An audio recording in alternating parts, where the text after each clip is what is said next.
I've had a lot of accolades and I've done a lot of things that I'm proud of.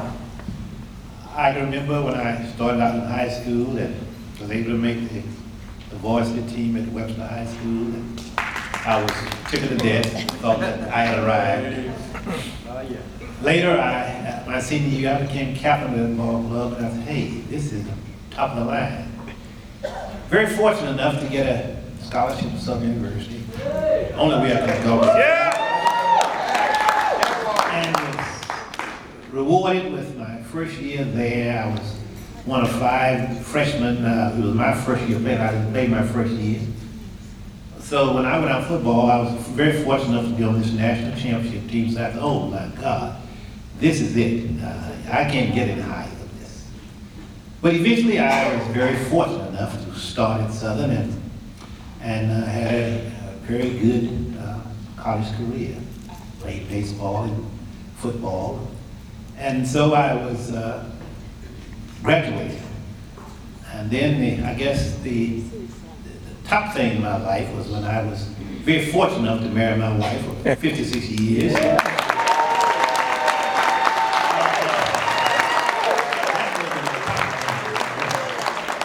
I had a lot of other things that I achieved in this life that we talk about, that was the top. Everything else is subordinate to that. But, you know, once I got out of college and was able to get a job, very fortunate, my first year, I became a head coach of a team at a very early age.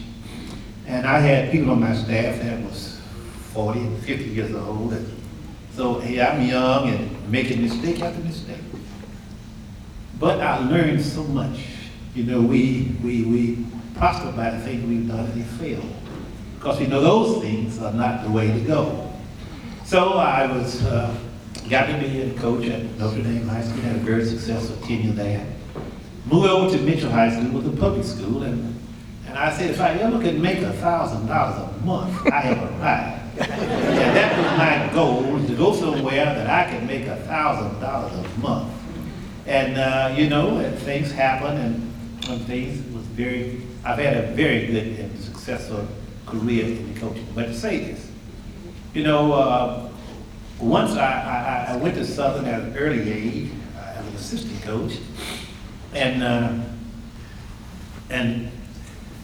I was an assistant coach, and I left there and I came back. And I was on my way. I had a job opportunity in Arizona at the junior college when I left Southern the first time. And so a friend of mine, Arthur Thompson, at that time was a member of the Calipari School Board, told me, "Coach, you ought to try. They got a job opening at Green Oak High School, so you ought to look at that." I said, "Oh, no." And I said, "I heard about that operation. I don't want no part of that." But he told me, he said, "Go up there and just look at it." So when I went there, first time I'd gone, I saw this place. It was like a fortress. You walk up and there's concrete everywhere, and no windows I could see, and I thought, oh my God, what is this?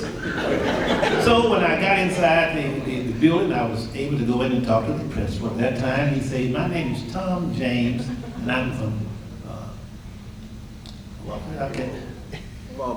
Tom James from Farmerville." So we got to talk, and he said, "Hey, Coach, I use highly recommended." So I said, "You got a job." He said, "I don't want but one thing. Win one game and don't put me in debt." So, and I asked Mr. James, I say, you know, how many kids do we have? And when I saw some of the guys earlier, and they say, "Hey, we got 11 guys out of spring training."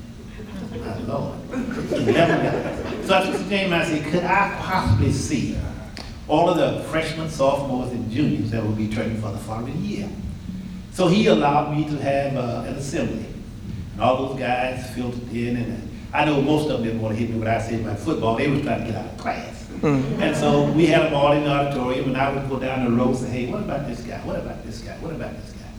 And when I left there, I had 56 commitments that they said was coming off the team. So I'm all excited. But one thing I want to say about that situation, the next day I was going over the names of some of the coaches. And I had an experience I'll never forget. I was going out the name, I said, "Who is this guy?" I didn't know anybody. And then a name came on named Willie Rogers.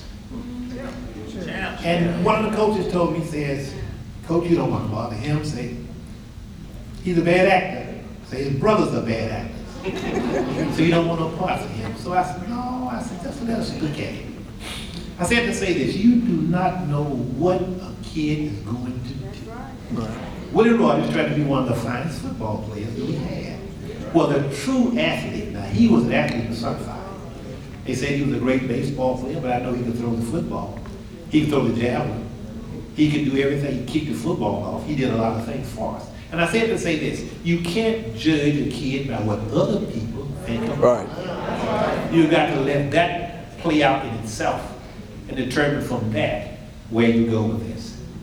But I'm going to cut this short. We've been here a long time. I'm going to say this.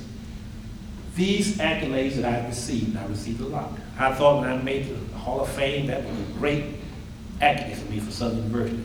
You know, I thought that was good. I won championships, I've done a lot of things, I've got a lot of accolades, I've got trophies personified, but this is the culminating activity of my life. Right. I want all young people participating in any of my teams to please stand. Every athlete that played for me, please stand. And you can see, they came from everywhere. They came from all over the country. Like to ask anything that's better than I am overwhelmed. I didn't know anything about this. I was in the office with Coach Melvin 8 hours a day. He never ever mentioned it. The only way I'm here is that he looked at my schedule. I do college football on the radio. And he looked at my schedule. I'm supposed to be in Florida right now, in Tallahassee, Florida. So he says, Coach, he says, I hate to tell you, but say, the guys have something planned for you. And once he told me what it's all about, and once he told me that what had gone into this, and what Ben had done, and what all these guys on the committee had done, and the sacrifice they had made, and all the dedication they had shown. And I called my man, I said, hey, I called my CEO of my company, I said, I won't be in Florida. I will be there with my guys. I like to say that, and I say that with love and affection. All the guys. You come from all over. You got guys who've done great things, and some greater than others. But just to say that you are here, you've shown me that how much this meant to you, and it even means 10 times as much for me. And the why I'm where I am right now is on the shoulders of you guys. I couldn't have done any of this without you, without this coaching staff, without our faculty. We had an organization that was second to none. If I needed a grade, a guy said, hey, John Doe, coach is not doing well. He might not be eligible. Oh, I had a guy for that. You know, Wesley was paid. He would do anything. I don't know if it was 2 people that I'd say love Green Oaks any more than you are Wesley and Willie Stevens. Yeah. Willie Stevens would be there, the first one to get to school in the morning, the last guy to leave in the evening. Yeah. He did everything he possibly could to do what he could do for that school. But I'm saying this, I'm tickled to death, ladies and gentlemen. For all the people in the community, I'm tickled to death. Just to have you here means so much to me. Like I said, this is it. This is the crowning moment of my life. To see so many of you. Now, you know, these guys now are in their early 50s and late 40s and have done great things. They're CEO of companies, they're doctors, they're lawyers, they're engine chiefs, and then I get the communities here. See, what people don't realize is that in order to have something, you got to include everybody. The community was so involved, they bought into what we was trying to do. I'll tell this story, and I'll tell it, and I hope it doesn't reflect anything. I had a young man who called me one night in the middle of the night. He said, Coach, he says, my brother's getting out of line. He said, you can do more with him than my father can. He says he's running with a bunch of people. He said, exactly this is his word. I'm out here in these streets, and I know what's going on in this Cooper Road. And he says, I want you to put him in line. That just wasn't one time. I had that from a number of parents, older brothers and sisters, because they wanted this thing to be right. And he eventually did. I got a plaque on my wall right now saying the team of the decade. the coach of the decade. And it was presented to me by a guy who I know wasn't in our corner. Jerry Berry of the Shreveport Journal, at that time he was the editor. And he dubbed us as the team of the decade. And I stand on that right now. I applaud you for what you've done. Everybody from the first team to where we are right now. I'll never forget some of you. Some of us were better than others, but all of us made a contribution. All the coaches that I had, all of them were good. I didn't have to worry about that backbiting and people doing this and people doing that. We was all on the same page. Coach Moses called me in the middle of the night and said, Coach, I got an idea. We got to school the next day and we was talking about the same, we got so close. Our thoughts were in the same genre that we knew what the other was thinking about. We had a great coaching staff. They enjoyed me and I enjoyed them. They worked, but I wouldn't let them outwork me. My goal was to not let them outwork me. So I was going to do everything I possibly could, but they persevered, they worked hard. The end result is what we are celebrating right today. It is because of you. And for all of you, I'm just so proud to be here and I'm so proud of it.